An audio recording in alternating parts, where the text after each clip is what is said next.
Welcome to Brewskis and Housekeys. I'm Nicole Kostelecki. And I'm Nick Papantanakis. And we are here with Remax Alliance in Old Town Arvada.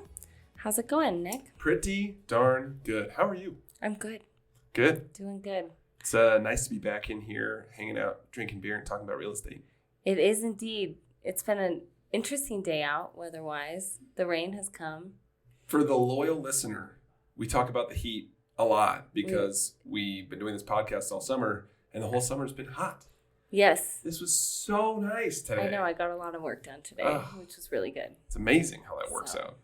And it's perfect because I feel like, I don't remember. Do you feel like back to school time was always hot when we were kids? I don't remember. Yes.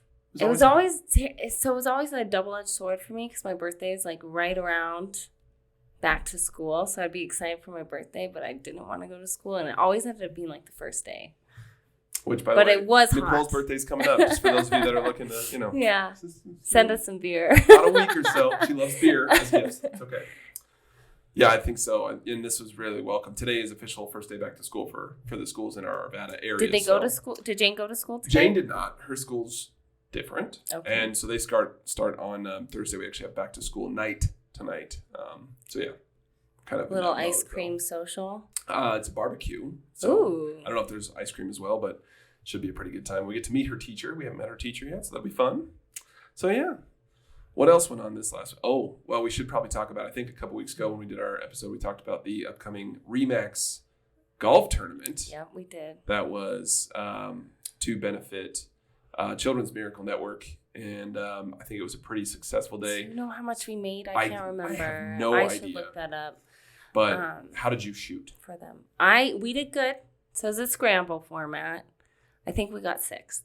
Nice. I don't remember what we shot. Like 59? Maybe? Dang. No. I don't remember. But I did get longest drive. She did get longest drive. I was there to see do remember the that. given out. So that was a big deal. Yeah. My How'd team, you guys do? I think we got a participation award for sure. I don't remember how we shot. 11 under, maybe. And you know what? I think we shot better than the year before. Nice. We had a good time. And it wasn't as many of these as it was of birdies. So, I think that was a good balance. So we weren't a mess on the golf course. So you had more birdies than beers? I think so, actually. So that Good was job. a positive thing, I think. Well done. Yeah. Winding down summer the right way. Speaking of what we're drinking, what are you drinking, Nick? So featuring New Belgium today. Unless you've been living under a rock in the last 15 years, you've heard the name New Belgium. They've been around a lot longer than that. But this is from the VooDoo Ranger series. This is the 1985 IPA. We haven't determined if this is a seasonal guy or not. I don't know. But it is I love it. A mango IPA. It says mango and spice. I get a little bit of clove, but I'm not sure what else might be in there as far as spices. It's really good. It's extremely obnoxiously refreshing at 6.7%. So I know. It's so good. My first one went like that. And so it's a little dangerous, but it's really delicious. So that's been my favorite beer all summer. Oh, so I thought I would share it with Nick and Nico. Well, we appreciate it. Yeah. How about you? What do you got? I'm drinking their more crush. Well, that one's crushable too. Very much so. But their Mountain Time Premium Lager, which is, straightforward lager, crisp with taste, and I call that the camping companion. That's one of my favorite beers to take camping. That's a good name for it. It's so light and so drinkable. And after you've been out in the heat all day or whatever, like if you're out in the woods or hiking or whatever, it just tastes good. Tastes good for that. Mark Mosier calls it crushable. And the Avalanche are behind it. So, really, if the Colorado Avalanche are going to be behind something, then I'm gonna believe in it. I agree. Yeah. Yes. But New Belgium, it's a bigger brewery up in Fort Collins. And they have an event coming up, which is Tour de Fat. Thank you, Nico. That was very well timed. That is what it looks like to pour. Yes. For those of you watching the video, to pour a 1985 VooDoo Ranger IPA. Very delicious. Love the can art. Can art their art has always been a thing. I think New Belgium's done a good job. But Tour de Fat is, for those of you that haven't experienced this, I haven't done it. It turns Fort Collins into kind of a zoo carnival atmosphere. It's a bike parade that runs through the streets of Fort Collins. With music. Tens of thousands of people come out on this day to do this bike ride. There's live stages all the way along the route, and so there's music playing in different spots. People dress up in completely ridiculous garb. Yep. Black thereof. I did it once while I was living up there, and I don't have any stories like we heard from Nico before we started recording about someone wearing not much of a costume actually, and sharing. But on the three stacked bikes or whatever. That's the other thing. Three bikes that were stacked. Bizarre bikes. I mean, homemade and but methodically thought through, like really, really cool things. You can tell that some Fort Collins engineer got a hold of a welder and made a crazy bike. 100%. And it's so much fun to see. It really does shut down the town for that block of time that day, but it is a good time. Coming up on, it's like September 3rd, Saturday. So it's soon. 11 to 8. Gosh, well, we got a road trip to make. Labor Day weekend. Big staple, Colorado brewery, though. We definitely love having them being from our state, that's for sure. Yeah, I like their beers. Big time. I'm a fan. So if we're here today, we know that we are here. You clicked on this one for the market update. So today's middle of August, but we are looking back at July's stats, as we often do in the middle of every month.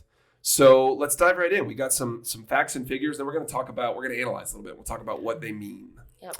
So first things first, let's talk about home prices. So finishing up July, the median home price was sitting at $595,000 even. That is all residential combined. That's attached, which is condos, townhomes, paired homes, that kind of thing, and detached, which are single family homes. That is, a $20,000 decrease in median price from the month before.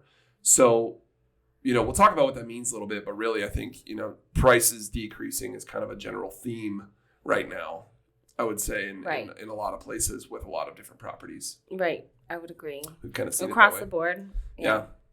Detached specifically, median home price is sitting at $650,000. So that's a 3% decrease from June, from the month prior. And then attached, median home price is $408,000, which is a 5.12% decrease from June. So prices are dropping on both by good amounts. So I think, I think it's a little bit likened to what we were experiencing back in, price range wise, it's kind of coming back down to where things were in around March of this year, I think. The average or the median price. Yeah. So the median price was very similar to what it was back in March.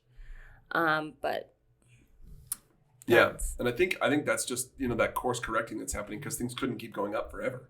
Right. And so it is going to eventually have some balance to it. So I think that's what we're seeing a lot, especially given how inflated the market was coming out of 2021 in general last year. So yeah. Overall, though, that means we are still up 11% compared to this time a year ago. So prices are still higher. Yes. Proving that investing in real estate is still a good long-term decision. Right. I would say. I agree. So that's kind of some facts and figures. Nicole's got some more. Yeah, some additional information. So one thing we like to look at is the average days on market. And right now it's sitting at 13. So that's up 44% from the month before, so the month of June, which I was saying, so it doesn't fully depict, though, what's going on and what we're feeling as far as houses that are on the market. Because there's quite a few that have been on for like a month, maybe a little longer, maybe 2 weeks, kind of that longer range. But those have yet to go under contract or close yet, so we're not including those in our stats. So I think we're still kind of having a delay on exactly how much average days on market there is. I think you're right. And I think the drop in price comes first, as we're seeing in the numbers already. And then in a few months, we will then see those days on market reflect what's more realistic as well. Correct. I think you're right. Absolutely. Yeah. So we'll stay tuned for that. And then as far as active listings, so we are up 21% from June at 7,361 homes. Keep them coming. Yep. And end of June was at 6,000. So up 20%. And then it is an 81% increase from July of 2022, or it's July of 2021 to July of 2022. So we have that many more houses on. Weren't we at like a 95% increase from June of 2021 to June of 2022? I feel like it was in the 90s. High. And it's indicative of what's going on, which is more houses on the market. Less stressful for people out there looking to buy a home. Right. Which is awesome, I think. Yeah. And then another interesting fact that I had kind of looked up is houses withdrawn from the market. This one blew my mind. Yeah. So a withdrawn listing basically means it was on the market and then the seller decided, okay, I don't want to sell anymore, so they took it off. So in the last 30 days, just in the Denver metro area, so on our regular MLS, there were 1,248 listings that were withdrawn from the market. So that was in the last 30 days. So then I looked at from 30 days to 180 days out, and there was 1,500 withdrawn. So basically the same amount. Almost the same amount. Yeah. In the last 30 days, which, I mean, could be attributed to so many factors. It could. Maybe some people kind of put their house out there and was saying, okay, I just want to see how much I can get for it. And then they decided, well, it's not going to happen. So they took it off. I just thought it was so interesting just how many in the last 30 days. So the number in that last month. Yeah. Was almost the exact same as it was for the past 6 months. Yeah. That's insane. So I think, one of the other things I've seen is that folks are, I looked it up, and like a couple that are withdrawn, you look at them, you look at the history, and they become rented as of July of 2022. So folks are deciding to hold on to them and rent them out versus try and sell them because they weren't getting the price they wanted or whatever it may be. So a lot of different, ways people are approaching it. Yeah, that would make sense. I guess the people that don't need to sell, there's just a little bit more of them that are just taking them off instead, maybe focusing on a different avenue of revenue. Yeah, I think you're right. Creative thinking. Yes. That's what they're doing. So Yep. Interesting stuff. Yeah. How about interest rates? Where are those living right now? Interest rates are at 5.25 for 30-year fixed loan with 10% down. Hovering. I mean, they're hovering around that 5% and good credit. mark. Yes. I mean, that's been good to see that it's been, between 4.8 and 5.25 kind of for the last, 30, 45 days, 30 days at least. Yeah. So that's nice. A little bit of relief there too. Definitely. So, besides interest rates, I mean, everything is looking awesome for buyers as far as the market is indicating. And Nick, maybe you can dive into that. Yeah. I mean, I think overall, I always like to say, it's the right time to buy when it's the right time for you, but it's really not a bad time to be in the buyer driver's seat right now. Looking back at how things were going, I think that, that we know that market from the kind of early stages of 2020 through the beginning of this year was not sustainable. It wasn't. And it put up a lot of barriers for buyers. Mm-hmm. And I think really what we're seeing with these market updates every month is that it's becoming more and more accessible to more and more types of buyers that maybe were not able to get in the game. Right. And we're feeling it out there in the trenches for sure. Yeah, on both sides, right? Yeah. And I think that's important to be able to note, because it was that it's on the market by Friday, it's probably going to be gone by Monday. That's not the thing anymore. You can look for a property that you're more in love with versus pulling the trigger too fast, which I know we've said a lot on the market updates, but it's real. I mean, it's just the reality of what we're experiencing. That drastic change, I think, really does allow for buyers to take a breath and make an educated decision, which I know I've said before too. But it also allows them to be mindful about negotiating and understand that, hey, I love that house, but I think it's overpriced, or I think maybe it's a little too high. It doesn't just mean the sticker price is not the price. Right. I mean, they can go in and negotiate and offer something else and then go back and forth a little bit. That is okay to do. And, buyers are a little bit more in that driver's seat to do that versus where they were a few months ago. So I think that's an important one. And then what else? I mean, I think that, buyers and sellers, can have a little bit more of a relationship aspect to it versus it just being a transaction.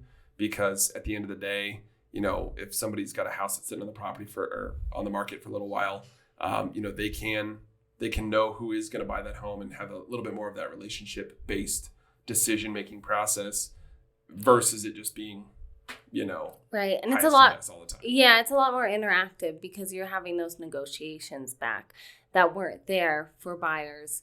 You're not giving away everything. So you're still having those appraisals and you can negotiate based on that if it does come in low. And then you have inspection and you can negotiate based on that. Yeah. So it does become more of a relationship that needs to be working. And that's a big deal because it wasn't that way before. It was very transactional. It was very just get it done in a lot of ways. And I think this is nice to see for a lot of folks. Yeah. Yeah, it's important. And last thing I'll say, just quick one, is if you are a buyer out there, it's important to look through what possible concessions the sellers are offering, because that's been a hot thing too that I know you're going to talk about a little bit more, but I do think that that's a thing to look for too. If people have reduced their price, then you may be able to have some sort of seller concession at closing to buy down your rate or to pay some closing costs or whatever it may be. So right. And I think it's important to know as a buyer, because if there's a certain price point that you're looking at, well, maybe just a little bit above, you can have the seller buy down your rate. That's great advice. Yeah. That's fantastic advice. So just some thoughts from the buy side. Yeah. And then as far as the sell side. Yep. So on the sell side, like we've said before, it is important to make sure your house is nice and shiny when it hits the market. So make sure you're decluttering, deep cleaning, all those things that just make it look homey and inviting. So that's normal, but sometimes there's a lot more deeper things that need to be done to houses. And it's important to think of your timing of when you're going to sell. Sometimes you don't have that luxury. Sometimes it's like, okay, gotta move now. But if you're thinking of moving in like a year, maybe talk to an agent, see what they suggest as far as different kind of updates and what might be, worth your return on investment, your ROI. So see what would be good. Some of those main items, like maybe new carpets or painting. Painting's huge. Painting's really big, especially as we see other loans. Back in the, March, April, back in spring, most of the offers that were being accepted were just conventional and cash. So we weren't really looking at those government-backed loans. And the government-backed loans, when they do their appraisal, they're doing an inspection as well. And that means that you have to do certain things in order to make sure your house is up to code. So no chipped paint. So making sure your paint looks nice, that's one thing. Maybe adding railings if needed as well. So doing some of those changes throughout a year can make it seem way less daunting than if you need to put it on the market and have only a week to do so. Well, and to emphasize that further, I think I was at an event this morning, like a mastermind thing that our local association of realtors, DMAR, put on.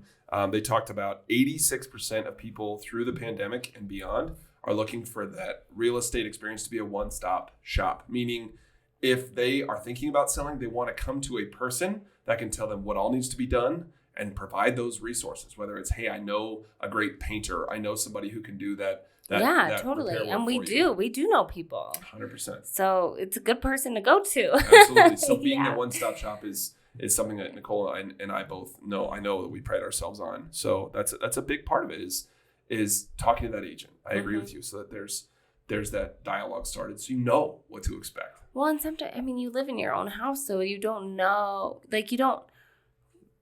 as you're living there, you don't realize maybe I should do something here, or maybe I should do that, because you're in there every day. So sometimes bringing in even outside eyes, it just is helpful. Yeah, I think you're right. Yeah. So that was the main thing that I was kind of wanted to talk about for sellers. The last little bit that Nick had kind of mentioned too, and I think it's important for sellers and buyers, is just knowing that if you need to sell fast because you kind of got caught in this, this midway, this huge shift, and maybe you're under contract on a different home and you need to sell fast. The main things you have to look at are like price and then offering seller concessions, which is why it's good for buyers right now if a seller is in, a little bit of a pickle. 100%, and having your agent market it right for you. Market that price right. Market those concessions right. I think you're right. So, yeah. So, Fun I mean, stuff. a lot of stuff to talk about. We have a couple listings out there. Maybe Nicole can shout them out for us. Yeah, I like that. I like that. Yeah, let's do that. Have we said how much we love Nicole? We love him. He does good stuff. But yes, lots to talk about, obviously, and our phones are always on. So if you guys do want to reach out to us, our numbers will pop up at the end of the video, and they're also visible on all outlets for getting in contact with us through the podcast outlets as well. So please reach out to us. We want to talk to you.